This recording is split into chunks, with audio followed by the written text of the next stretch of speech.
Wako there. Nyebo kwezao. Launya Aboagye ni yi suba beka semose di woni ma sa o adwuma yo. Tea bag was go 60% of Ghanaians now are eating without meat.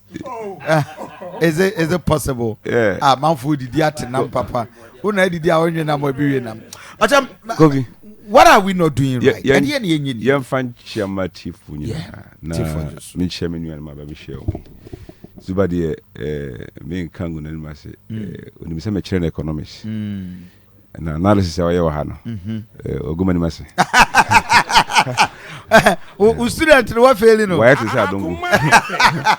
Anu abo adongo. I see. But me analysis na ho. No ba ku bi ese o de ka ho zuba wonim. Wonim ho. Na wa chia no.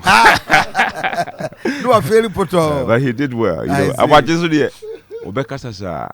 Na me ti ho no. Aboagye kasa na some of joy say talk is cheap. Oh, I see. I mean, with all due respect to him, no. Oh, really? But talk is cheap.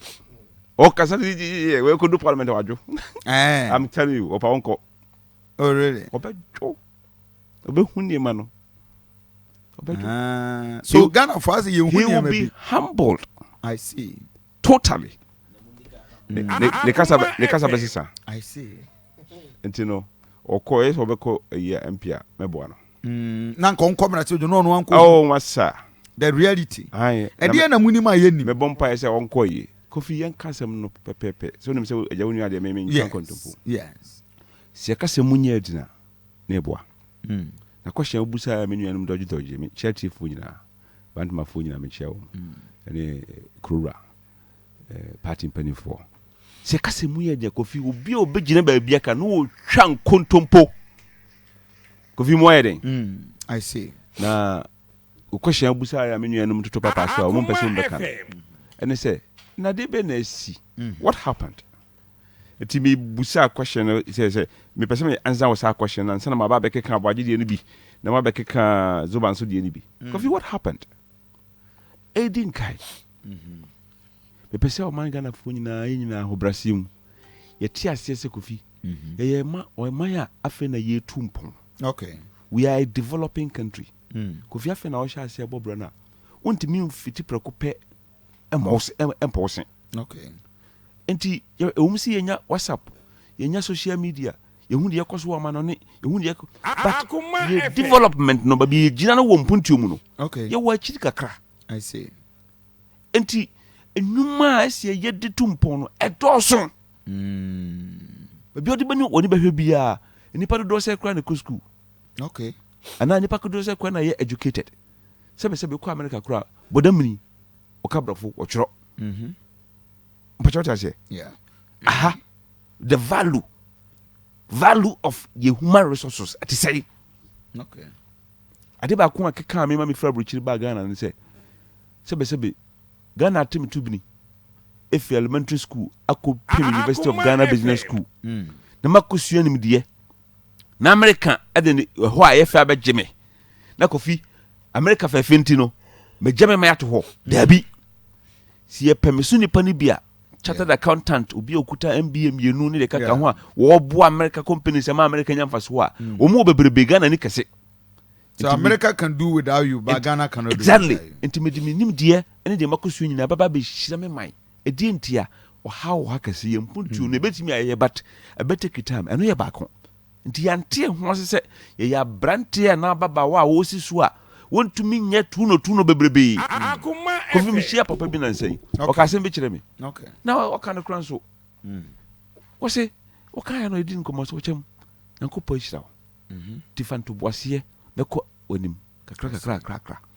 I see. Me pese bo ni panyin bi. Enti o man Ghana nanko po hira ye. But enima binti Kofi ya ka kire. Ya na muntu na ite se sabe enwa.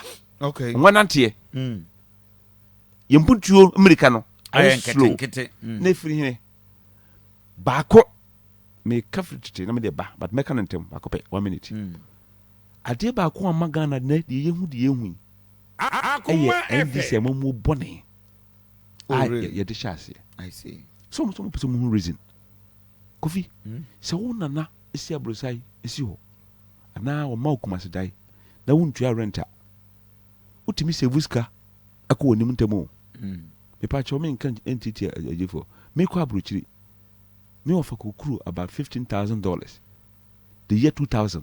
Wow. Yes, me offer JB Aboagye uncle na pay me chow $15,000 school fees for about 1.5 years. J never call.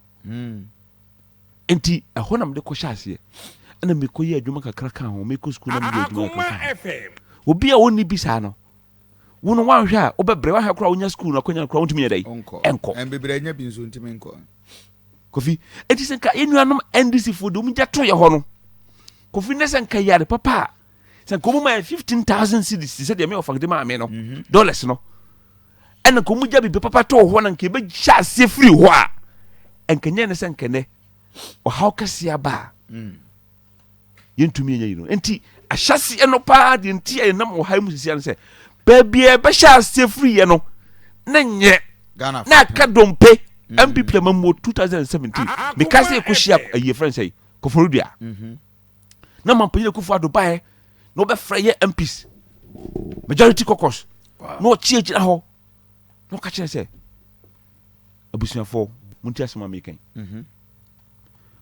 Yankopon ade omai Ghana share nsem say yemu mu me nyere ho yemfa ne kure yemfa nim de nye na de ne ye wo opposition ne nim say nye no de beto ye no kwa de worse. Oh, I see. I said the hole is deeper than what we thought in the opposition. Really? I see or how now man ko fa mu no and na say anyere ho anya dwuma amagana ntumpo wa Yankopon bo bi see makoma I papa ne bo yedua. I see. O challenge ye Nanado said that. O say ye mistake ni anyere ye ho ni at any point in time bia no ye jai amamu no ma NDC sa amre ya ye wo mu dia. Yankopon, God will question us. Posterity will question you. I see. Because na amana no so na men kan kwachiri. Kofi. O my banking system na bubu. Your friend no financial crisis. Over 21.6 billion the last time I checked. 21.6 billion. And I'm panyina kufuado e de be solve problems ma Ghanaians 4.6 million ka sika ekam. Maybe Sika could be a friend say one of these microfinance back home. It was about 250,000. One of these fund houses. I see. Kofi last 6 months ana sika ni na ba word in si home. Oh, okay. Omotua. Okay. Omotua am say ID finance. Government has paid. A buying receipt 21.6 billion. Time I'm off parliament, you know, the last time I checked. And the 3 year support to Obia innocently, no, or didn't see car cut to her 4.6 million Ghanaians. Oh, can someone do the own show? And it's at 21.6, no, Kofi. Sanky banning can be fast here, they shall see her. And could be 3 year free senior high school for almost 10 years. 5 years at least. 5 years. Ya 2 go kwa. Ya solve sa how no. A chia ko ye chikakra. Ubetra ha won kan no. O tun futu agu Ghana fo ni. Ura fi ba bi e free ba. Na honye mo peye ku fado se na teche no na mu do. Che de na ye gina opposition ye ka no. Eno ye ba kon. Ko ye kan ya ma oman energy crisis how de jaye. Ko ye kan ya ma oman o se take or pay. De mu bedinti. Take or pay. Ghana needed about almost 3,500. Oh, 3,100 megawatts. At peak. Let's make 5,000 gallons. Now they all can say, my agreement, Kofi. Say you before, you use you tuya. Ah, now but me private business. And come here, you know, common sense, simple. Okay, me have 3,000, and they acquire agreement. Say me before me for and the metria. Name 2,000 now the becca hono there.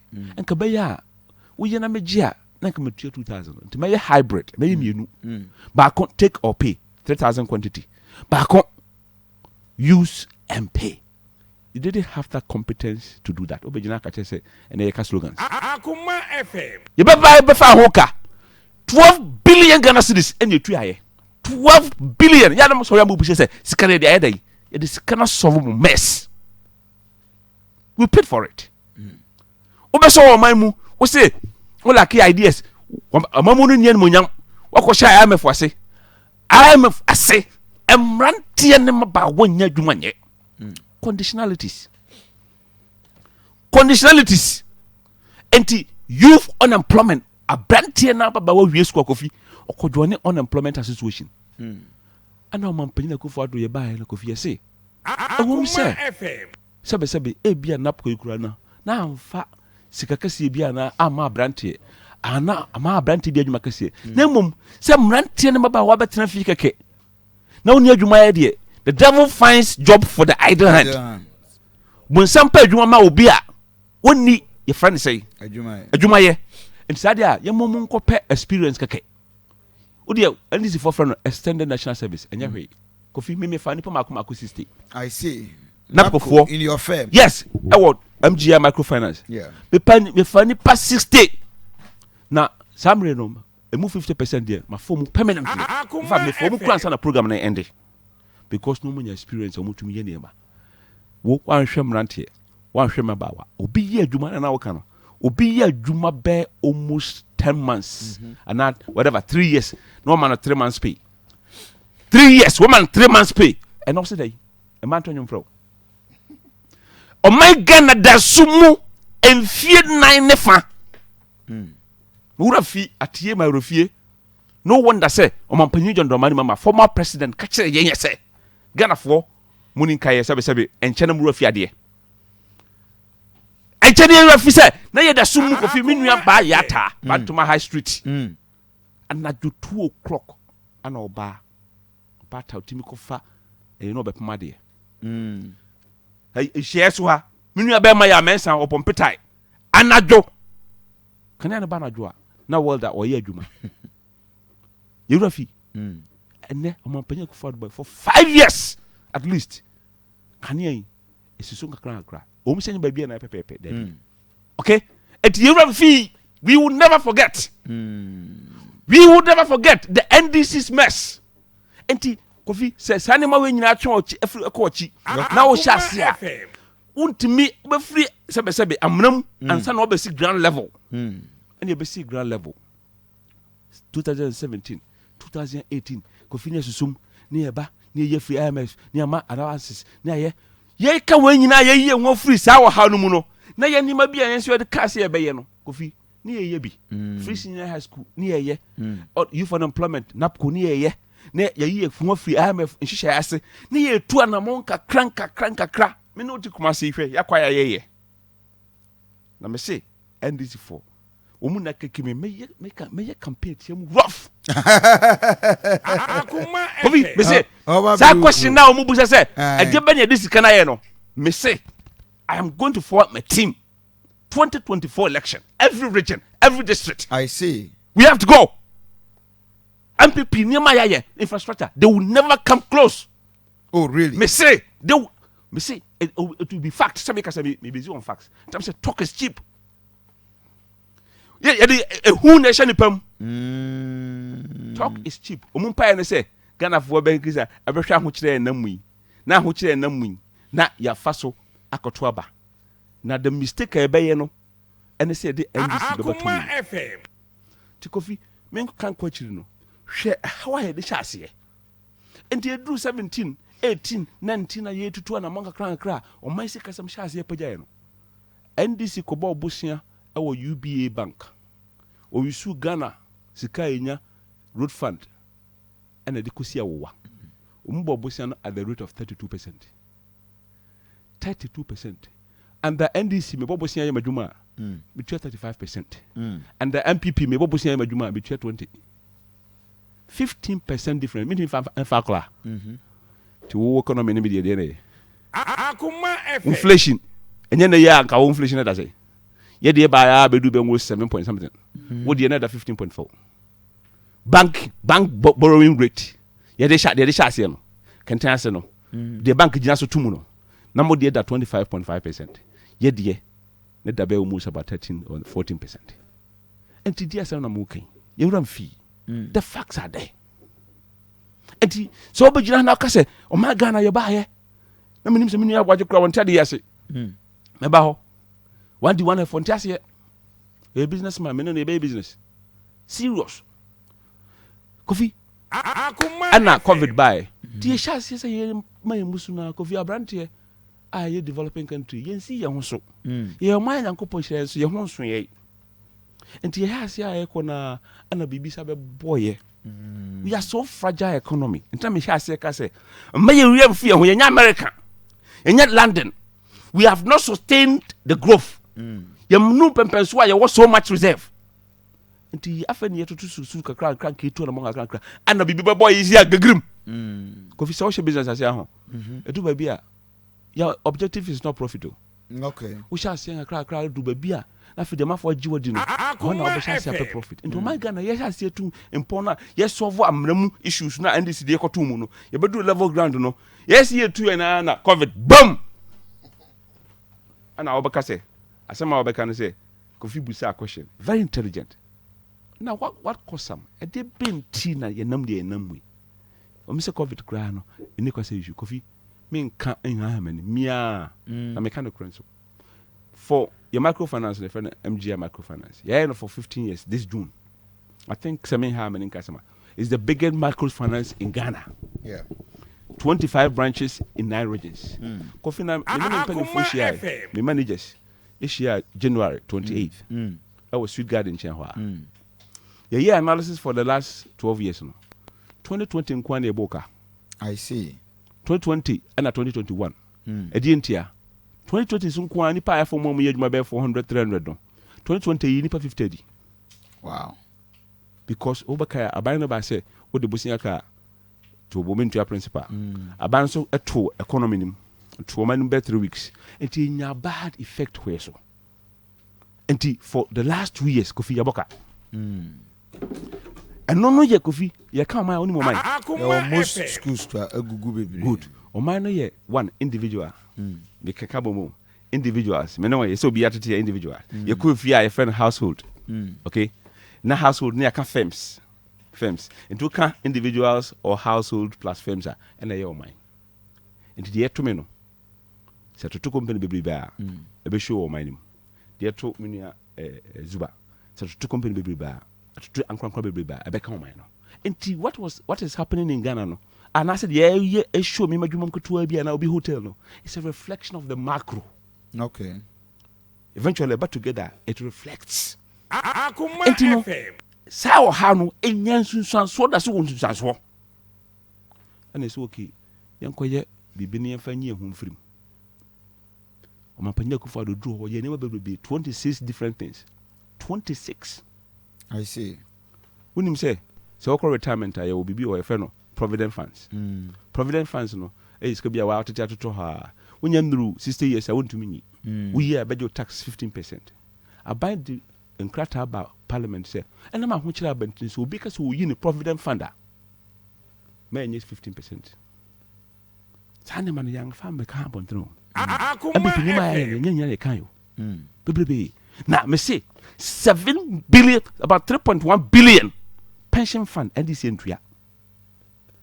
7 years no moon to I go for the buyer. Will be a Jumako pension. Is it a tier 2? Yeah, the tier 2. MPP paid it. And the only time go. And then you actually a quachi. And you know, COVID sunya effect. Make Sabisi and then the echo. And the COVID sunya effect. And you do budget aba. And you say, oh, Mummy moi. Busia Bob Boyadin. Say Cassia Mobusia. Ni Trancontopu. Ya Bobby. No more Busia Bomerica to the Munam trying.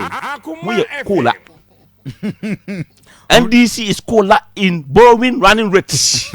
I see. When it comes to borrowing running rate, NDC's history is about 1,000% a year. I see. MPP's borrowing rate is in the hundreds. America, you know. As NDC cola. NDC borrowing. is exactly. I see. But I could just share the friends say. Usain Bolt. When it comes to borrowing running rate, Usain Bolt is NDC. Because they borrow left and right and guinea fowl will fly. Akoma FM.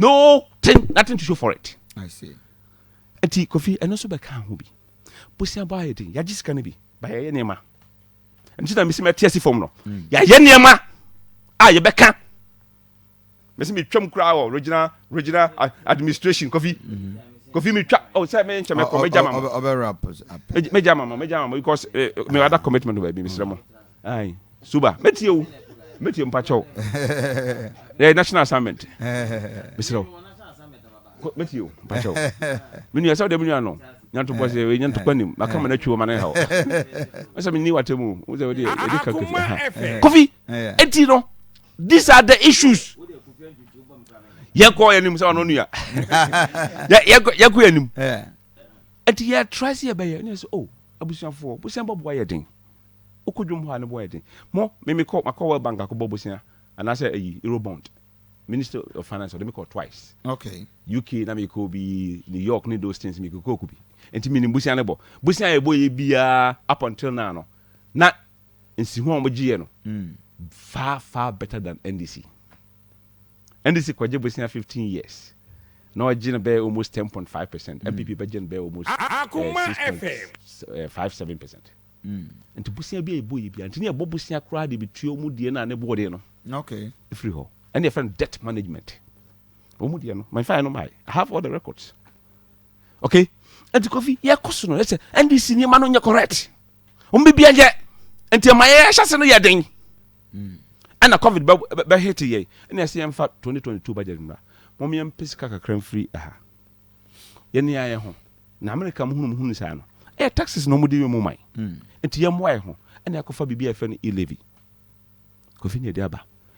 Yankasa ye popular. Yankasa ye idea sebe is the best. Me ti we kofi. Me anti-taxes. Me you be pay taxes because taxes krano e yi usika ni binti e remove the steam from the economic growth. The cobra fuma. Taxes are withdrawals.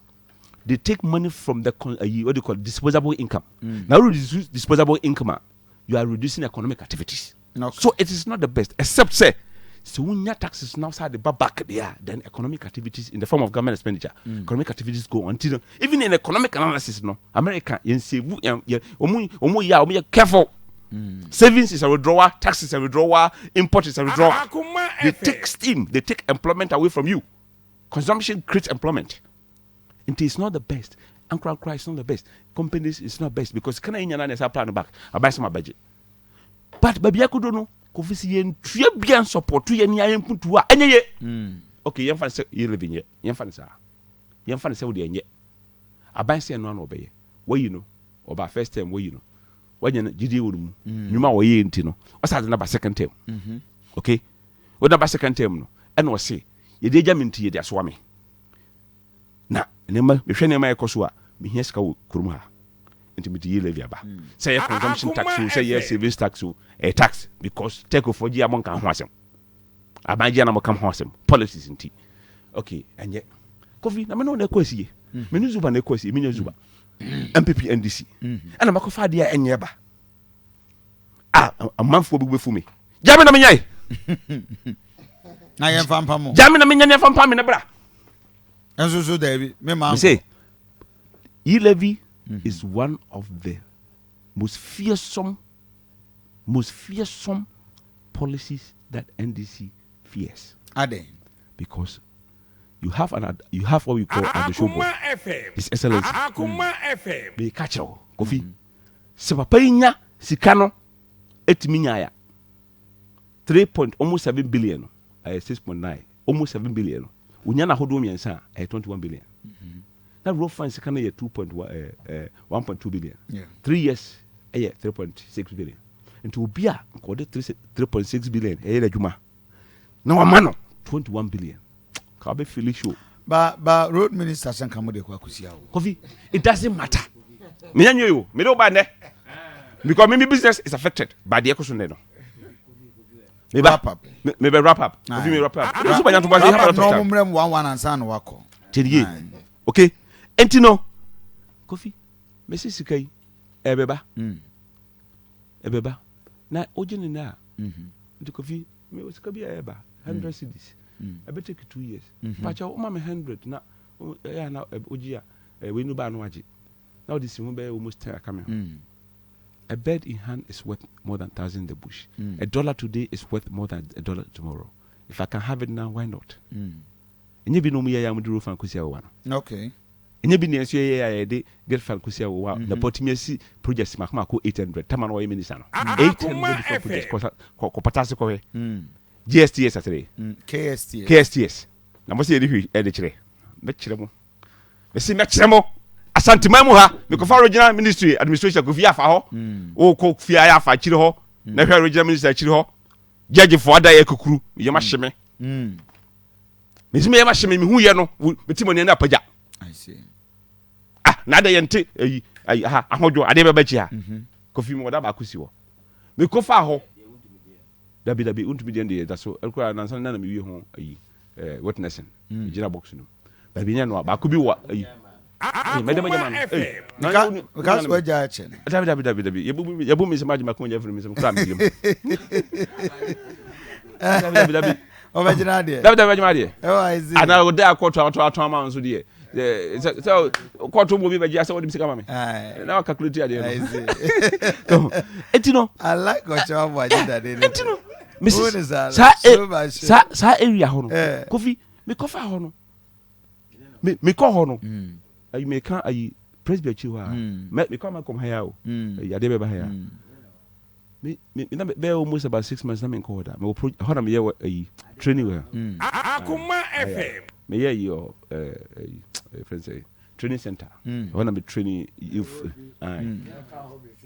kofi me na me di kai me see that no me ba o de be ba me see that no me renovate you no me and I'm spending 30,000 cedis Okay. and I'm there kwai no Okay. kwai da presbytery na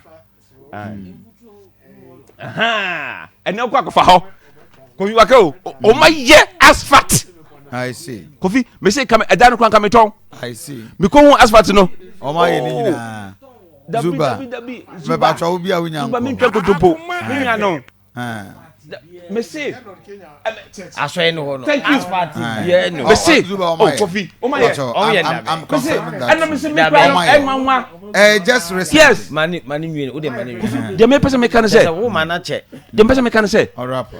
akwai no sa akwai no ye den me na me di kai e kakra e fa manim ho 30,000 cedis I'm spending here O ma ye ni. any 1 year Okay. mpacha mesre mo Zuba man rap. any 1 year na kofi ade yi say here because of manya skapapa bia nya yi no na me se me kofa ho dai kura mpese me ton me kofa ho kofi asfata ya ye wo ho a me drive kusi ase ho na me se da no me ton ei ma panya kofa do Okay. etino se me be si enne de na First in land. na me lande What time aso? kofi wa adwuma wo ba ho dawru da bia wo be ye advert Yes. 2M express Yes. the krenya mianim kam no and the tap papa nko na de adwuma amra enima bo nkosoro no driver ni ko nkran a o man fuel 400 o de be kwa aba Okay. bisu ha 420 depend on speed o be ko o de be kwa aba and na me no kase can they 50 cedis do look about 700 cedis now to fuel 400 and now 420 na ka bia 300 now the charge to tinyama Okay. and na me no kase o lo do 60 o benya 840 Okay. to which me say 140 la beka ho and so fuel no akọ 600 Oh, I see. I'm telling you 600 And is a buchika na mboboka. and asampa ka chiro no yeah kofi ye boka the point I'm making is say Otofu 600. 600 cedis Ulo do anu enya 840 842 just about 200 something. and say na obeti bookman fee kofi bookman fee oh nya to ba say dabi kono ngo me lodo ai yetimi 80 Yeah.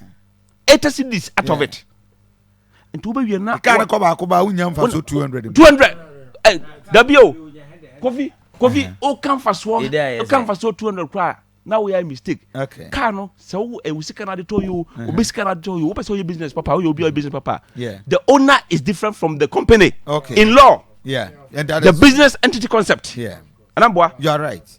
I'm a student of law I mean so they with them Yes. yes in law whether the money comes from me or the money comes from outside you have to think about some issues kana you know after they could tria bosia e ko fire say free owner ho say free outside and you know it's difficult times but what do sometimes you take it easy and pray for better we have to increase price and not be busy and we have to have the conversation and se kasa ne mamu ya Okyem how you say boy me wa ha we did say dollar bo bituma ba $3 to $1 bituma ba form sisi ya and tokwa yi ko su die intimi okay Okay. See and to quite cause with you. ABA, SCA, but Wow. okay. COVID. But then we are in a serious time. Stabilize over time. But because I stabilize the will be able to respond because I will increase my price. Okay. You increase yours, everybody increase. At some point in time, there's a equilibrium. Oh, okay. And then we start from there. The internal maker say, "When you are Zuba, the China economy say, why am I saying? What's it? Bunch of work or so, planting work or so, Kubusa, I see Ukraine." Now says, "Do bunch me and Jackie Adidas here. Let's say Manchina you. Panchino, you're two. Oh, a friend trouble. And I two betenko. Yeah. And yeah, deba. Yes, what the Bakumasi. Yes, what neighbor.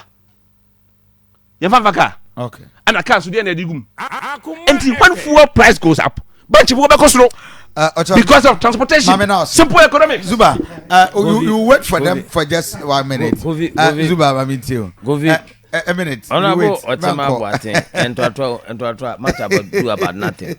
And obey the woman here must spend $21 million or cedis at the fixed bank.